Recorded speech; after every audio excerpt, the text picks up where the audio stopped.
There was a wind that afternoon that carried the smell of hot iron and creosote down from the rail yard, and it moved through the dust of the street, the way it moves through a place that has already decided nothing more will happen there. She stood outside the claims office with $13 folded into a square no bigger than a matchbook, counted twice by a clerk who did not look at her while he counted, and she was 17 years old, and she was, as far as the town of Gethsemane Flat was concerned, already finished with the only thing that had ever made her interesting.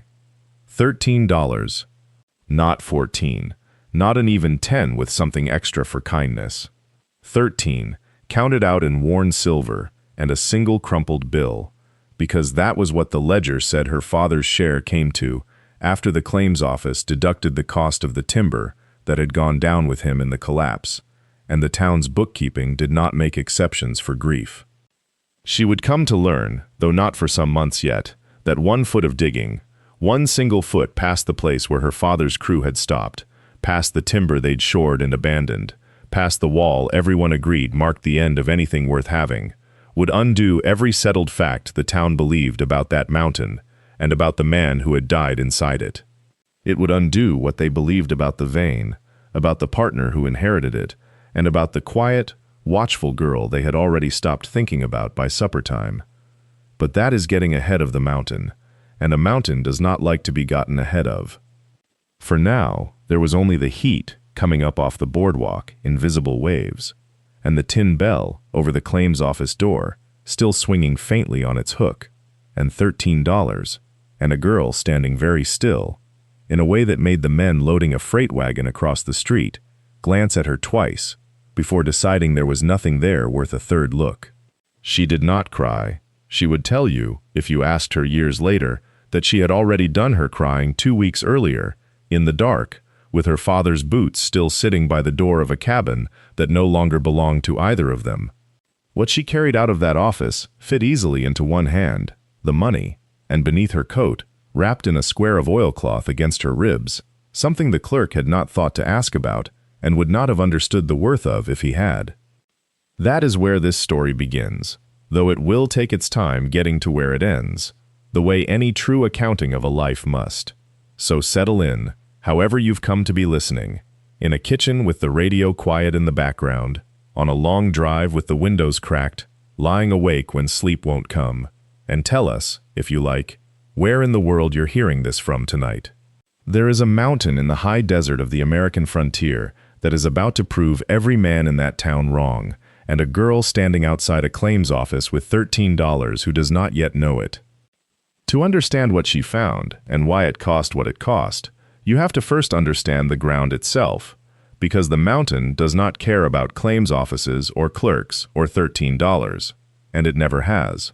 Long before there was a girl, or a father, or a rival with soft hands and a hard mouth, there was only the range, a long spine of broken rock rising out of a basin so wide that a rider could cross it in a day and feel he had gone nowhere at all. The old trappers who passed through in the earliest years called it the skillet, not for any resemblance in shape, but for what it did to a man by noon, the heat coming up off the flats in waves you could see, bending the horizon until the far mountains seemed to swim. Nothing about that country asked to be admired. It offered no shade worth mentioning, no water that did not have to be dug for, no grass thick enough to hide a rattler, though the rattlers managed. And yet it had a kind of beauty that revealed itself only slowly, the way a hard person sometimes does, in the way the light changed the color of the rock 4 or 5 times between sunrise and noon, running through rust and rose, and a gray so pale it looked like ash, in the way the wind moved through the canyons at evening with a sound like something breathing, in the silence that was not empty but full, the way a held breath is full. The range itself was old beyond any reckoning a person could hold in their head comfortably, folded and lifted and cracked open by forces that had nothing to do with men, forces that had been at work, grinding rock into secrets, for longer than there had been anyone alive to want them. Somewhere in those folds, laid down in a vein no wider than a man's forearm in places, ran a seam of silver that had been waiting, patient as stone is patient, since before there were words for waiting. It did not announce itself. It did not gleam on the surface, for anyone to stumble across. It kept itself the way the desert kept everything, behind a wall of indifference so total that most men who crossed that basin never suspected the mountain held anything at all beyond heat and rock and the kind of silence that made a man talk to his own mule just to hear a voice.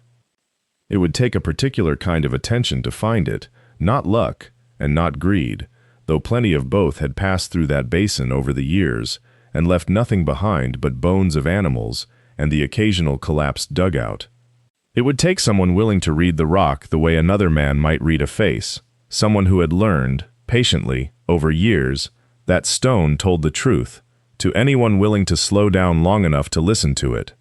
That someone arrived in the basin 19 years before the morning his daughter stood outside the claims office with $13 in her fist. His name does not matter yet, only that he came the way most men came to that country, with a mule, a pick, and a debt he never spoke of, and that he stayed the way few men stayed, which is to say he learned to love the ugliness of the place before he ever found a reason to. He built a cabin of split pine and river stone at the mouth of the canyon, close enough to the claim that he could hear the ring of his own hammer echo back at him off the far wall, and he brought a wife out from the east, who planted 4 rows of beans in soil that fought her the whole first year, and won every argument but the last one. She gave him a daughter in the second spring, in a bed with a quilt her own mother had sewn, and the girl grew up smelling 2 things before she smelled anything else in the world: rock dust, dry and mineral and faintly sweet, the way old iron is sweet, and wood smoke curling up from a stove that never quite drew right, no matter how many times he adjusted the damper. She learned to walk on ground that sloped toward the tailings pile. She learned to talk over the sound of the stamp mill 2 claims down, which never stopped, not for Sunday, not for snow. She was 6 years old, thin-wristed and solemn-eyed, when the fever came through the basin the way fevers did in those years, without a name anyone could agree on, and without mercy for who it took. It took her mother in 11 days, from the first flush of heat in her cheeks to the morning she did not wake, and it left the girl with a memory of her mother's hand, damp and too warm, closing once around her own before it let go entirely. There was a burial on a slope above the cabin. Under a marker he cut himself from a slab of the same gray rock he worked all day, because there was no money for a stone cutter and no time to wait for one to come out from town. He did not weep where the girl could see him. He carried her back down the slope on his hip, though she was near too old for carrying, and he set her down at the cabin door and looked at her for a long moment, the way a man looks at a tool he has just realized he cannot afford to break. From that morning on, wherever he went in the workings, she went with him, small and quiet in the lamplit dark, learning without knowing she was being taught that the mountain, unlike her mother, unlike almost anything else in that country, would always tell you the truth if you were patient enough to ask it the right way. He began, that first winter after the burial, with the simplest of lessons, the kind he did not even call lessons, so that she came to think of them later as something closer to conversation than instruction. He would hold the lantern low against a fresh-cut face of rock and ask her what she saw, not what he saw, and wait, sometimes for a full minute, while she looked at gray shading into gray and found nothing at all to say. He did not correct her impatience, because he did not treat it as impatience. He treated it as a muscle not yet strong enough to lift the weight he meant to put on it, and so he waited, and the waiting itself became part of what she learned, though she would not have named it that at 7 years old, standing in her 2 large boots with her breath fogging in the cold shaft air. He taught her the difference between a rock that was merely dark and a rock that was dark with iron staining seeping down from above, the one dead and the other a kind of signpost, if you knew to read it as such. He taught her to run her thumbnail along a seam and feel whether it gave soft, like clay, or resisted, like something still holding a memory of pressure from deep in the earth's own history. He taught her to listen, in the stillness after the drilling stopped, for the particular small sounds the mountain made when it was settling comfortably around a man's work, and the different sound, sharper, almost offended, it made when a timber was bearing more than it should. She did not always understand why these distinctions mattered, only that he never asked her to memorize them the way her mother had once tried to teach her letters from a Bible with a cracked spine. He asked her instead to notice, over and over, patiently, the way a man teaches a child to recognize her own family's faces in a crowd, until the recognition needs no explaining at all. By the second year of this, she could walk into a heading she had never seen and tell him, before he asked, whether the color pleased her or troubled her, and he would nod, or he would say nothing, which she came to understand was its own kind of answer. He gave her small chores to match the lessons, carrying the sample bag, marking the wall in chalk where the color changed, holding the lantern steady at the exact angle he wanted while he worked the pick, and in this way the mountain became less a place that had taken her mother from the world above, and more a place that spoke, slowly, in a language only the two of them seemed willing to learn together, foot by foot, one careful sentence of rock at a time. There were other lessons that came slower than the reading of color, lessons that required not her eyes but her ears, and these her father taught her with a patience that seemed, even then, to be preparing her for something he did not name. He would strike the wall with the flat of his pick, not the point, and ask her to listen, not to the sound itself, which to her seemed at first only noise, but to what lay underneath it, the way a healthy plank of wood rings different from a rotten one when a boot comes down on it. Safe rock, he told her, answers you back. It has a note to it, high and short, like a coin dropped on a counter. Rock that means to hurt you goes dull. It swallows the sound instead of returning it, the way a well swallows a shout, and if she ever struck a wall and heard that swallowing, she was to step back before she thought about anything else, before she finished her sentence, before she finished her breath. She practiced this for a year before he trusted her to test a heading on her own, and even then he stood behind her with his arms crossed, saying nothing, listening to her listen. He taught her, too, that a vein does not run straight out of stubbornness, but curves toward water and away from cold stone, the way a creek bends around a boulder, and that a man who chased silver in straight lines was a man who had never been taught to think like the mountain thought. She learned to sight along a seam the way her father sighted along a rifle barrel, one eye closed, patient, unhurried, and to trust the small dip in her stomach when a wall looked wrong, even before her mind had found the words for why. And every winter, without fail, on the first night the cold came down hard enough to crack the water bucket by the door, her father would sit by the stove, with his pick across his knees, and strip the old leather from the handle with his knife, slow, careful, saving the good pieces, and wind on new strips he had cut and softened through the fall, wrapping them tight and even, tying them off with a small knot he never explained. She came to watch for this, the way other children watched for a holiday, and one winter, when she was perhaps 12, he handed her the knife and let her cut the first strip herself, and said only, "Good," when she had done it, which from him was praise enough to carry her through until spring. It was in the spring of her 15th year that a man came up from the lower camp with a mule, a canvas roll of tools, and a way of talking that filled a room before he had said anything worth hearing, and her father took him on as a partner because two men could work a claim faster than one, and because the man had a little money saved from a played-out placer up north and was willing to put it toward timber and powder. He introduced himself with a handshake that lasted a beat too long, and he called her father "old man" within the first hour, not unkindly, but in the way a younger man says it to remind an older one of the gap between them. He set up his cot in the second room of the cabin and hung his coat on the peg her mother's shawl had once hung from, and nobody said anything about that either. He was, in most matters, competent enough. He could set a charge and clear rubble and haul ore without complaint, and he had a laugh that carried down the canyon and made the work feel lighter for an afternoon at a time. But he had no patience for the slow reading of stone, no interest in sighting a seam or feeling for the wrongness in a wall before the pick ever touched it, and when he saw her father, crouched at the face with his lamp low, tracing a line of color with one finger the way he might trace a line of scripture, he would shake his head and say that a man could waste a season chasing a woman's intuition dressed up as geology. He said it to her father's face more than once, and her father only smiled the small tired smile he kept for men who had not yet been taught anything worth knowing, and went on tracing the line.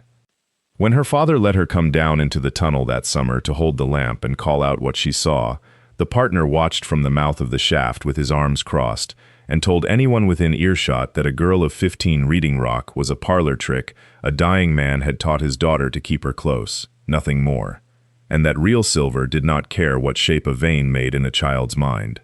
He was laughing when he said it. Her father did not laugh, and did not argue either, which she would come to understand, much later, was its own kind of argument. The kind a man makes when he has already decided a thing is not worth explaining to someone who has decided in advance not to hear it. It was that autumn, when the cottonwoods along the wash had gone the color of old brass, and the nights carried the first hard edge of the cold to come, that her father began staying below longer than the crew did. The men would climb out at dusk, their shirts stiff with salt and dust, and he would still be down there, and no one thought much of it at first, because a claim owner was allowed his hours same as anyone, and a man who had buried a wife 2 years before was allowed his silences too. But she noticed, because noticing was the thing he had trained into her without either of them naming it as training, that he had begun going in alone before the crew arrived, and that he stopped his lamp at a particular bend past the timber sets, past the place where the shift boss called it a day's work and turned back, and that he never once said what he found there. He did not lie about it, not in the way a man lies with words. He simply did not offer, and when she asked him outright one evening, sitting on the porch step with the tin cup of coffee going cold between her hands, what he was chasing past the last set, he looked at her, the way he looked at a rock he had not yet decided whether to trust, and said only that a vein tells you what it wants you to know before it tells you the truth, and that he was still in the part where it was talking around the subject. She took this the way she took most things he said in that register, as an answer that was also a door left slightly open, and did not push it further, though she noted, the way he had taught her to note the angle of a seam, that his boots came out muddier than the tunnel floor accounted for, and that he had begun keeping his tally book locked in the strongbox instead of on the shelf where it had always sat. Reed noticed too, in his own way, though what he noticed was only that the daily count of ore coming up the shaft had thinned, and he said so at supper more than once, in the flat, unbothered tone of a man reciting weather, that the widow's reach was giving out, and they both knew it, and that a sensible operation cut its losses before the losses cut it. Her father agreed with him out loud, which she found strange even then, agreeing in words while his hands, when he thought no one was watching, kept sketching the same bend of rock on the back of a feed receipt, over and over, as if trying to remember something he had not yet finished seeing. She kept that receipt years later, long after she had reason to understand what it meant, and by then the paper had gone soft as cloth from the folding and unfolding, the pencil lines gone the silver gray of the rock itself. The morning it happened carried no warning in it at all, only the ordinary cold of a November dawn in the high country, the kind that stiffened the leather straps on the ore carts, and made the mules stand hunched with their ears low. He went down at 6:15, same as every day for 11 years, carrying his own lamp and his own pick and a tin cup of coffee he never finished, and he told her, as he always told her, to mind the tally board and not the weather, because the weather would still be there when the shift ended, and the tally would not wait for anyone. At 11 that morning the mountain made a sound she would spend the rest of her life trying and failing to describe to people who had never heard rock give way from the inside.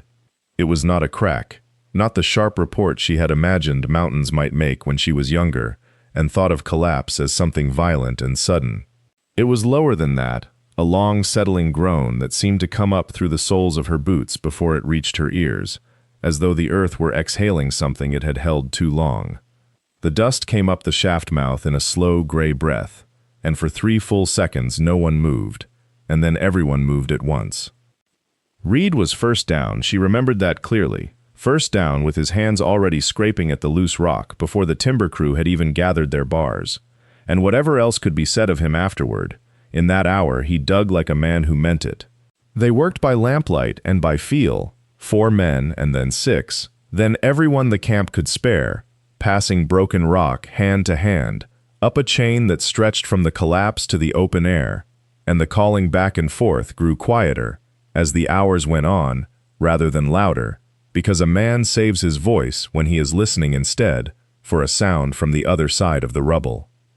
They reached him a little after 4 in the afternoon, by which time the light outside had already gone the color of weak tea, and the men who brought him up did not speak to her directly, but let their silence speak instead, the way men do when they have run out of gentler ways to say a thing. She was told later, by someone who thought it a kindness, that he would not have suffered, that the beam that came down had done its work quickly. She never asked how anyone could know such a thing with certainty, because she understood even then that certainty was the gift they were offering her, not a fact, and she was young enough still to need the gift more than the fact. They buried him on a Thursday in a plot of ground behind the church that had been cleared for exactly this purpose and no other, and the preacher who spoke over him was a man who had baptized him and married him, and now closed the circle without any particular change in his voice, as though the weather had simply moved through another season. She stood in her one dark dress, borrowed from a woman 2 tenths over whose own husband had died the winter before, of a fever nobody named,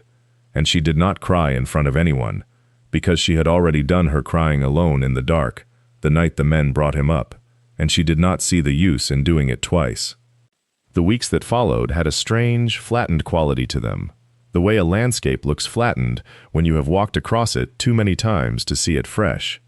Cutbank Flats did not stop for her grief, nor did it acknowledge that it should. The claims office in town, a narrow building with a tin roof that ticked and groaned in the heat, took the matter of the mine under what it called review, which meant that papers moved from one drawer to another at a pace that suggested no one there felt any particular urgency about a dead man's daughter. She was told to wait. She waited. In the meantime, she found work where work could be found, because $13, though it sat folded in a tin box beneath her cot, was a sum she understood well enough not to spend. She mended shirts for men who paid her in coin and sometimes in eggs. She hauled water for the boarding house on the days its usual girl was sick.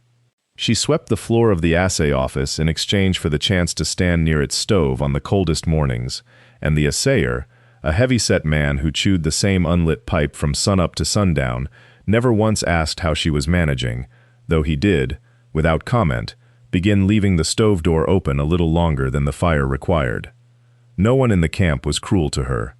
That was the strange, cold mercy of it. Cruelty would at least have given her something to push against. Instead, there was only a kind of administrative patience, a town going about its business with the understanding that a claim was a claim, a father was a father, and grief, however real, did not appear anywhere on the ledgers that governed what happened next. Men she had known her whole life nodded to her in the road and asked after her health in the flat way one asks after weather, and then walked on to whatever business the day required of them, as though the shaft that had taken her father were simply one more entry among many, filed, noted, and set aside to be settled by people with the proper authority to settle it. 7 weeks to the day after the collapse, the man who kept the claims office called her in on a Thursday morning that smelled of coffee grounds and cold ash, and he did not ask her to sit, though there was a chair, because what he had to say, he explained, would not take long enough to require one. He had before him a single sheet of paper, and on it, in a clerk's careful hand, the findings of the assay office regarding the vein her father had worked for the better part of 9 years. He read from it the way a man reads a grocery bill to make certain the sums are correct, without inflection, without pause for her to absorb any one figure before the next arrived. The ore samples taken from the lower gallery, he said, showed a marked decline in silver content over the previous 18 months. The vein, by every measure available to the office, had narrowed to the point of commercial worthlessness. He used that word, worthlessness, the way another man might use the word Tuesday. He did not look up from the page while he said it. Under the terms of the original filing, he continued, and here his voice did not change at all, the rights of continuance passed to the surviving partner of record, a Mr. Callum Reed, who had petitioned the office 2 weeks prior for formal transfer. The petition, he said, had been reviewed and found to be in order. He turned the paper so that she might see the seal already pressed into the corner of it, wax gone the color of old rust, as though the decision had been made and hardened long before she had been invited in to hear it spoken aloud. She asked him, in a voice she did not entirely recognize as her own, whether anyone had gone down to look at the new gallery her father had been driving before the timber gave way, the one past the old stope where he had spent his last months of work. The man consulted his page again, briefly, the way one checks a fact one is already certain of, and told her that the assay had been conducted on samples drawn from the accessible workings, and that the new gallery, being unstable and partially collapsed, had not been entered, and could not reasonably be expected to alter findings already consistent across 9 years of production records. He set the paper down then, squared it against the edge of the desk with 2 fingers, and looked at her for the first time since she had entered the room, not unkindly, not without a certain weary respect for what she had lost, but with the settled patience of a man for whom this was simply the next entry to be closed before the noon post went out. There remained, he said, the matter of her father's outstanding wages and his small credit at the company store, and he would see that it was reckoned fairly.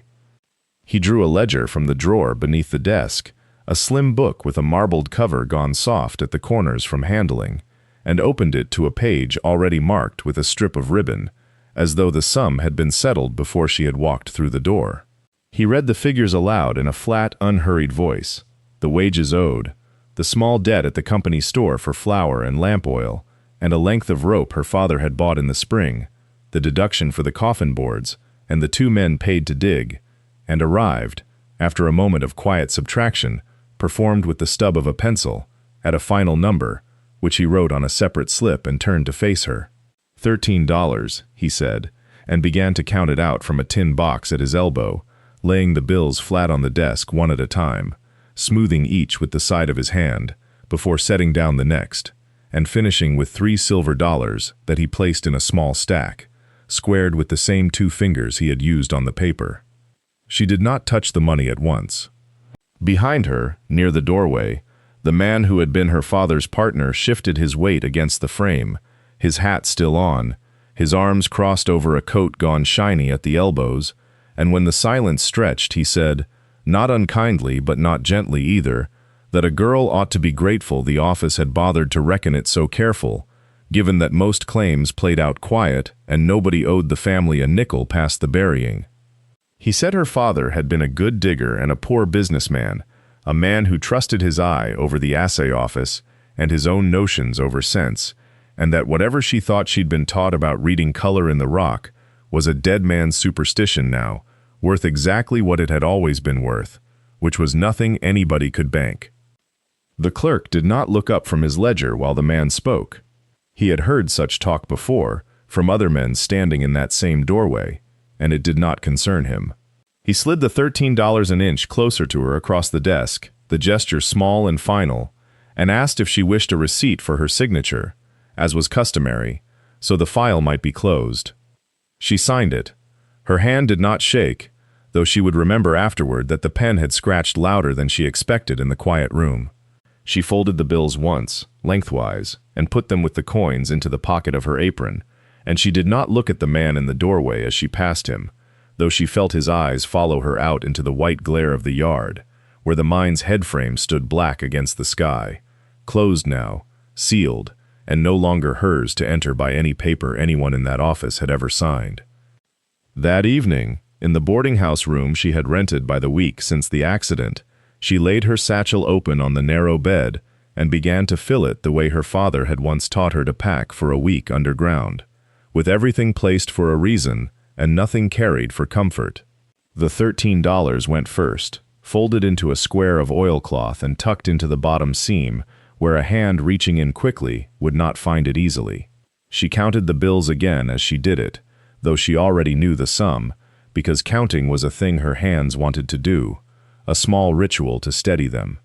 Beside the money she placed a paper twist of dried beef and 3 squares of hardtack wrapped in a handkerchief that had been her mother's, the initials embroidered in thread, gone the color of weak tea. She did not remember her mother's face without effort now, but she remembered that handkerchief, and she pressed it flat before she folded it around the food, as if flattening it might flatten something else.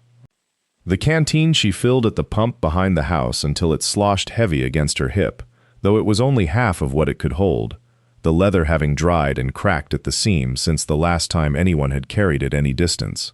She turned it in her hands and thought of the sound it used to make against her father's saddle, a small percussion she had listened for on the trail behind him as a child, proof he was still ahead of her and not yet out of sight. Last of all, wrapped in a square of canvas so its edge would not wear through the satchel's side, she placed the pick. It was heavier than the food and the water together, and any sensible person outfitting a journey into open country would have left it behind for a lighter tool or none at all, but she did not consider leaving it any more than she would have considered leaving a hand. The wooden haft was worn pale and smooth where his palm had closed around it 10,000 times, and the steel head still carried, if she held it to the lamp and turned it just so, a faint dark line along one edge that was not rust but rock dust ground so deep into the metal that no amount of scouring had ever lifted it clean. She set it in last so it would ride against her back and not shift, the way he had shown her to pack anything with a point. She sat a moment on the edge of the bed with the satchel closed and heavy across her knees, listening to the boarding house settle around her. A door somewhere, a cough, the ordinary sounds of people who had somewhere to be in the morning. Then she blew out the lamp and lay down in her clothes, because she meant to be gone before the town was fully awake to watch her go. She woke before the boarding house did, in the gray hour when the walls were still cool from the night, and the street outside held only the sound of a single dog, somewhere deciding whether morning had truly come. She did not light the lamp. She dressed by feel, folded the blanket square out of a habit she could not have explained to anyone who asked, and went down the back stair with the satchel riding heavy across her shoulders, and the pick's haft pressing a long, cool line against her spine. By the time the sun cleared the low hills to the east, she was already a mile out, and the town behind her had shrunk to a scatter of roof lines and a single thread of chimney smoke that thinned and vanished as she watched it over her shoulder. Ahead of her, the basin opened out flat and pale and enormous, a floor of hardpan and cracked clay that had once, some said, held water enough to drown a man, and now held nothing but the heat rising off it in long trembling sheets that turned the far mountains to something liquid and unfixed, so that the skillet range seemed to swim an inch above where it actually stood, advancing and receding as she walked toward it hour after hour, without ever seeming to draw closer.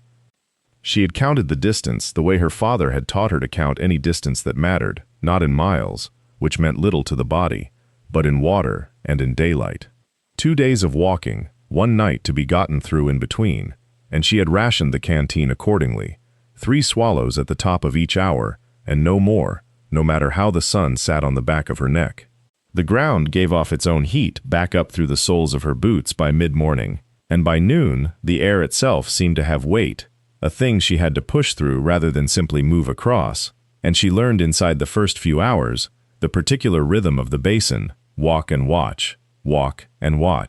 because the flat land held nothing to break the eye's boredom except the shimmer, and the shimmer, if she let it, could make her see water where there was none, or a rider where there was only a heat-warped stone. She did not hurry, and she did not slow. She had watched her father cross ground like this, at a pace he called sustainable, a word she had not understood, as a girl, and understood now in every joint of her legs, a pace that felt, in the first mile, almost insultingly slow, and felt by the 20th mile like the only pace a human body could keep without breaking. When the light finally failed, she made no fire, ate a strip of dried meat sitting with her back against her satchel, and slept in short watchful stretches with the pick laid along her side, waking twice to a coyote calling from some distance she could not judge in the dark, and once to nothing at all, only the enormous silence of a country that had not yet decided whether to let her pass through it. Morning came pale and without ceremony, the sun climbing the same colorless way it had set, and she rose stiff and chewed on the last of the dried meat, while the light found its color slowly, the way a lamp does when the wick is trimmed too low. She walked on. And somewhere in the second hour, with nothing before her but the same shimmer and the same low mountains standing patient at the edge of everything, her mind went back to an afternoon she had not thought of in perhaps 2 years, though it returned to her now whole, unhurried, as if it had been waiting its turn. She had been perhaps 12. Her father had knelt at a seam of rock no taller than her own 2 hands stacked together. A streak of quartz shot through with a rust-colored vein of iron stain, and he had turned it in the light, the way another man might turn a coin to check its mint, slow, deliberate, without impatience.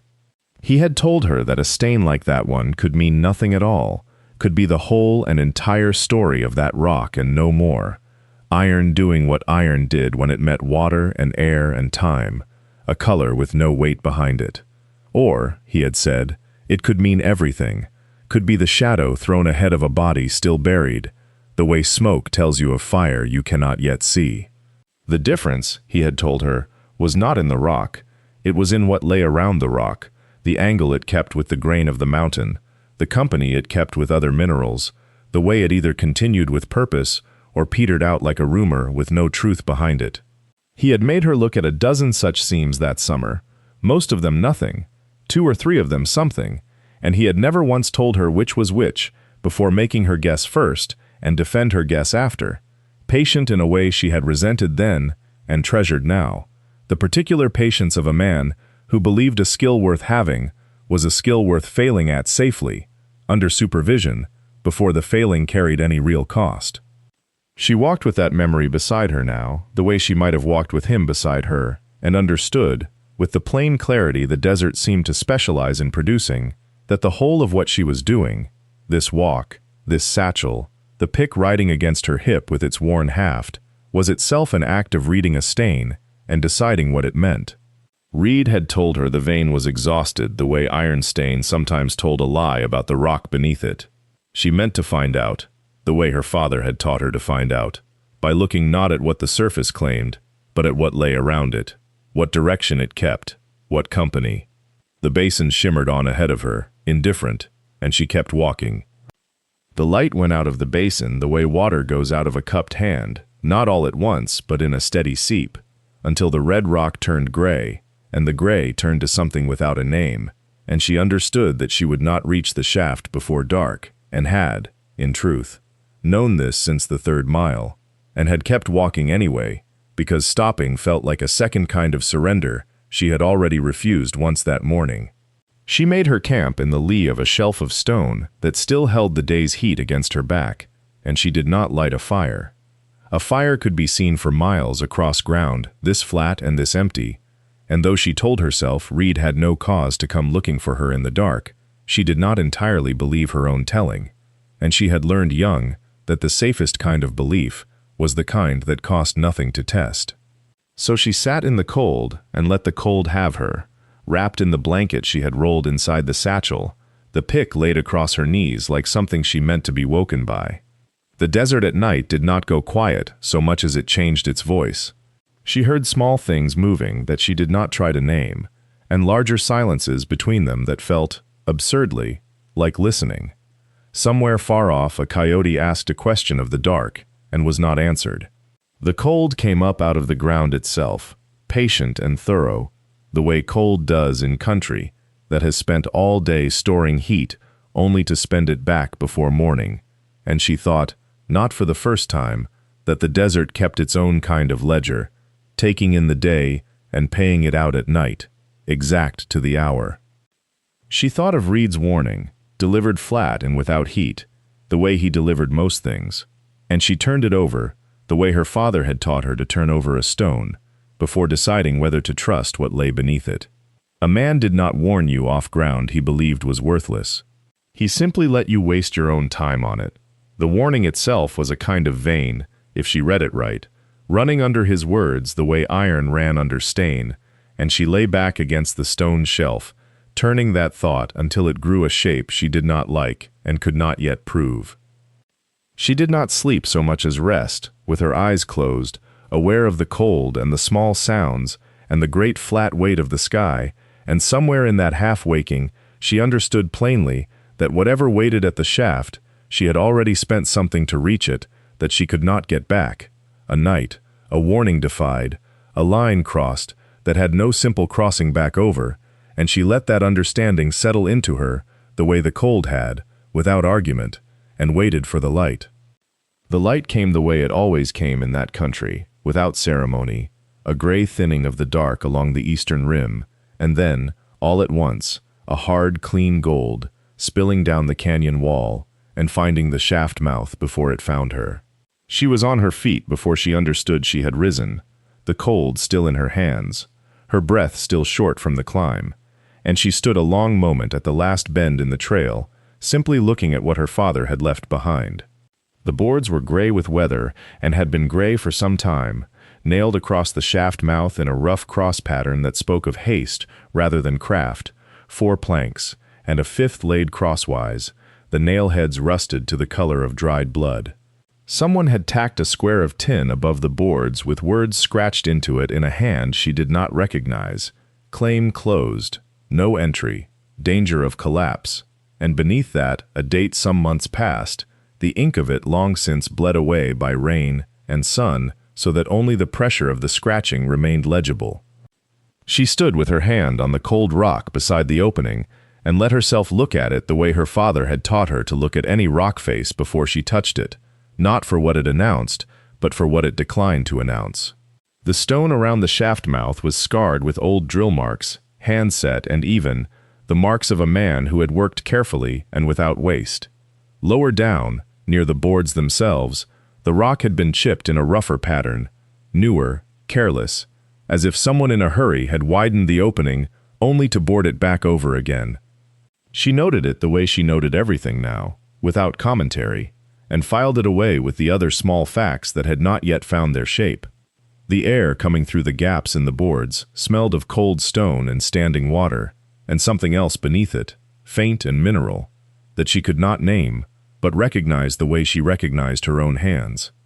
She set the satchel down on a flat shelf of rock and took up the pick, feeling its balance settle into her palm the way it always did, worn smooth in the handle from years of a grip that was not hers and yet had shaped the wood to fit her all the same. She did not speak aloud, though she felt the words forming somewhere behind her teeth, a kind of accounting, a kind of asking. She set the pick's edge against the lowest board, where the wood had softened and split along an old grain line, and she thought of the warning tacked above her head, and of the man who had wanted her to believe it, and she began, without haste, to pry the boards loose one at a time. The last board came away with a sound like a held breath finally let go, and the opening behind it was no wider than a barrel head, black and patient, breathing its cold air steadily against her face. She knelt and lit the lantern with a match struck twice against the rock, the first attempt guttering in a draught she had not felt until it moved the flame, and when the wick caught, she held the light out before her the way she had been taught to hold it, low and slightly ahead, so the shadows fell backward and not into the places she needed to see clearly. The tunnel took her in a foot at a time. She did not hurry. The floor was uneven, scattered with loose shale that shifted under her boots, and the walls on either side narrowed until her shoulders nearly brushed them, cool and damp, and rough with the marks of the drill bit that had bored the first charge holes years before she was old enough to understand what a charge hole was for. The smell of old blasting powder still clung to the rock in that particular way it did in worked ground, sharp and sulphurous beneath the wetter smell of stone that had not seen light since it was split, and she breathed it in without flinching, because she had smelled it 100 times, standing beside a man who never once told her to stand back. The rock changed as she went, and she read it the way she had been taught to read a page. Here the wall ran gray and close-grained, unremarkable, the kind of stone her father had called honest but poor, and she passed it without pausing. Farther in, a band of rust-colored oxide crossed the tunnel at a slant, and she stopped long enough to lay 2 fingers against it, feeling the grain of it, cool and slightly grainy under her touch, and thought of him standing in this same spot, tracing this same line with a thumb blackened from powder, telling her that color was a message if you were patient enough to wait for it to finish speaking. The lantern threw her shadow long against the ceiling, bent and doubled where the tunnel curved, and she found herself listening, not for any sound in particular, only listening, the way one listens in a house after someone has died, for the absence to resolve itself into something bearable. She counted her steps without meaning to. 14 from the boards. 20. The air grew heavier, though not foul, thick with a stillness that pressed gently against her ears, and somewhere ahead the walls narrowed further still, drawing down toward the place where, by her own reckoning and the crew's old notes, The digging had stopped years before. She held the lantern higher. The rock face ahead of her was rough-hewn, unfinished, bearing the last marks of picks that had struck it and then, for reasons no ledger had ever recorded, struck it no more. She stood before it a long moment, the light trembling faintly with her own breath, and reached out to touch the cold, waiting stone the way a person touches a door they are not yet certain they mean to open. There, at the height of her own shoulder, someone had once dragged a stub of chalk across the stone in a single deliberate stroke, and though years of damp air had softened its edges to a pale ghost of a line, it had not vanished entirely, and she understood at once what it marked. This was where the crew had stopped, not where the vein had ended, not where the rock had turned barren, but where the digging itself had simply ceased, on some day no record named, for some reason no ledger explained. She pressed 2 fingers to the chalk and felt how shallow it sat in the stone, how it had been drawn quickly, almost carelessly, by a hand that had perhaps meant to come back and finish the thought later, and never had the chance. She thought of the partner's voice in the assay office, flat and certain. The vein plays out just past the old chalk mark, always has.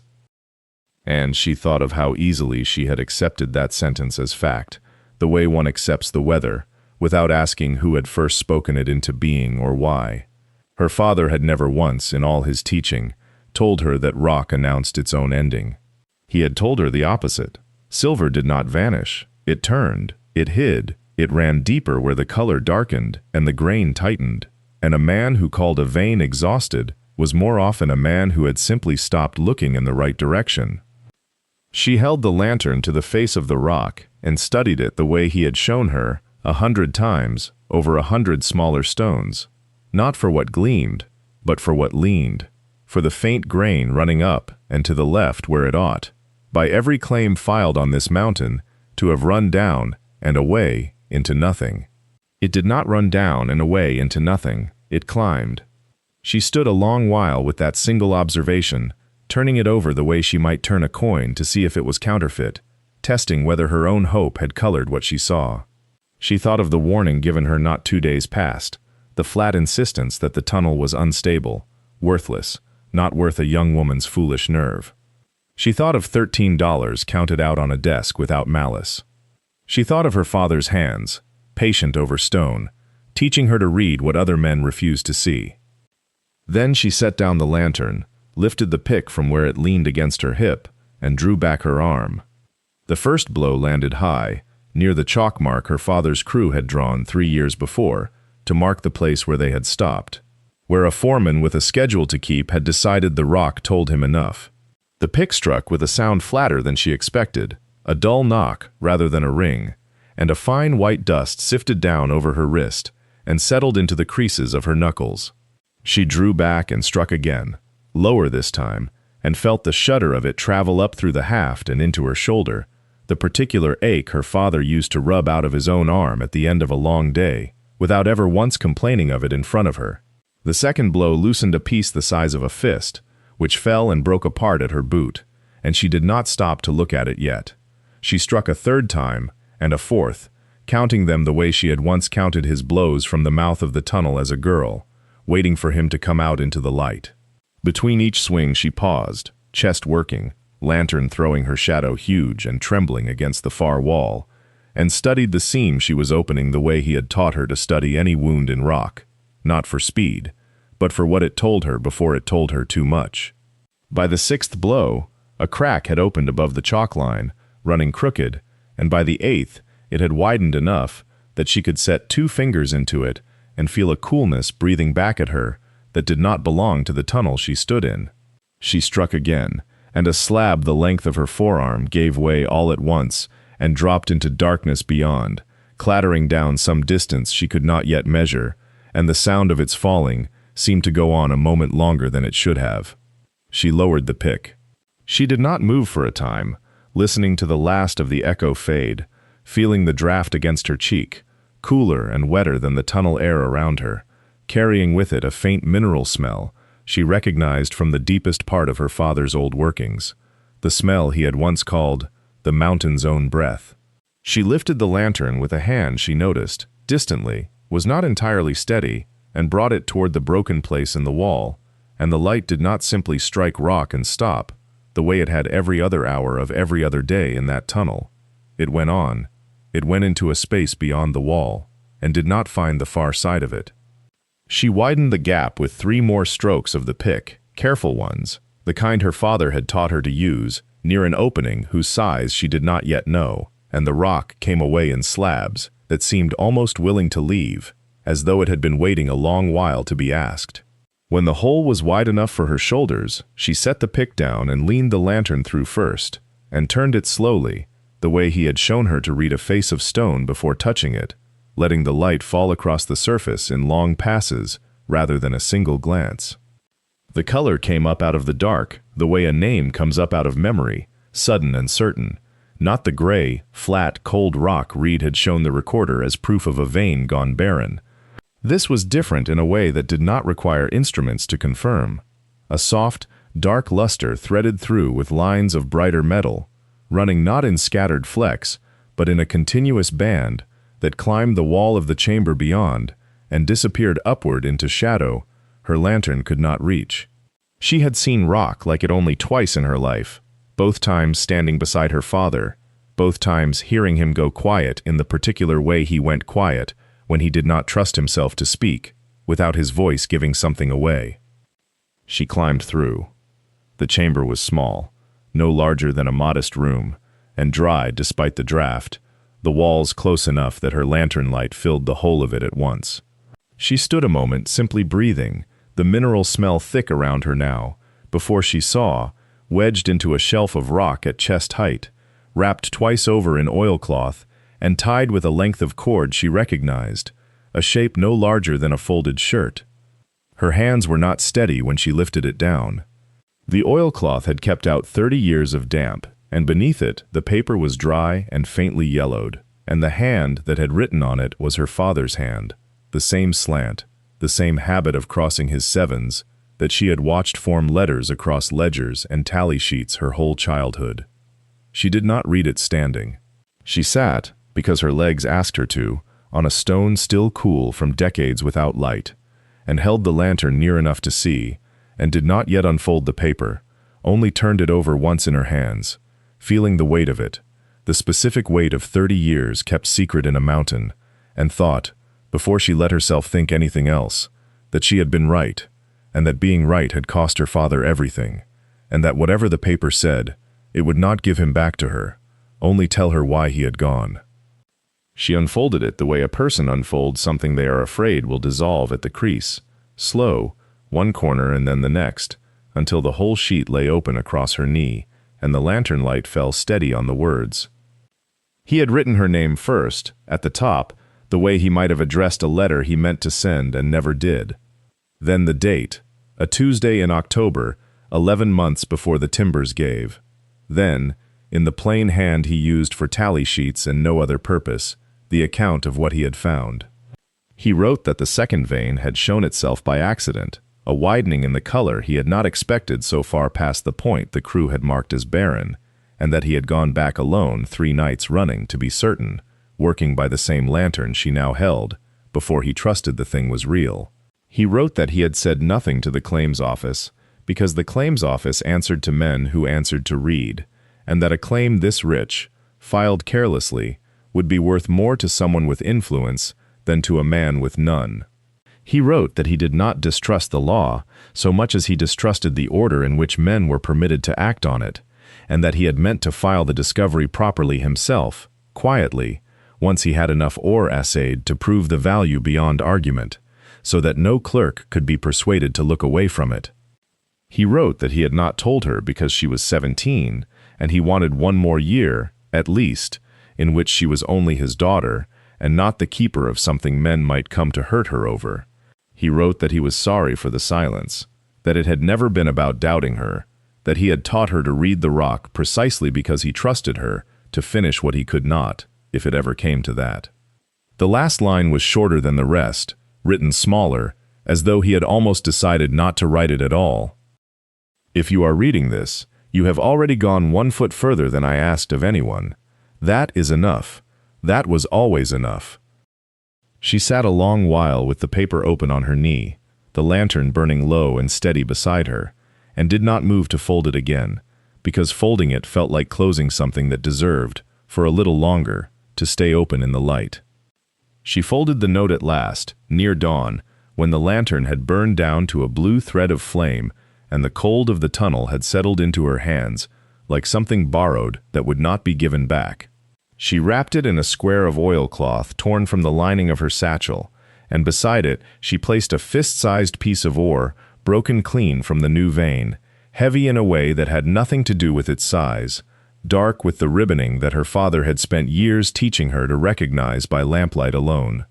She carried both wrapped together against her chest the whole walk back across the basin, the sun climbing white and merciless over the same stretch of ground she had crossed months before, with $13 and nothing else, and she noted, without particular feeling, that the walk seemed shorter now, though the distance had not changed. She did not go looking for the man who had told her the vein was worthless. She went instead to the claims office in Cutbank Flats, where the recorder, a narrow, spectacled man named Aldous Penny, who had signed the original release without lifting his eyes from his ledger, was obliged to lift them now.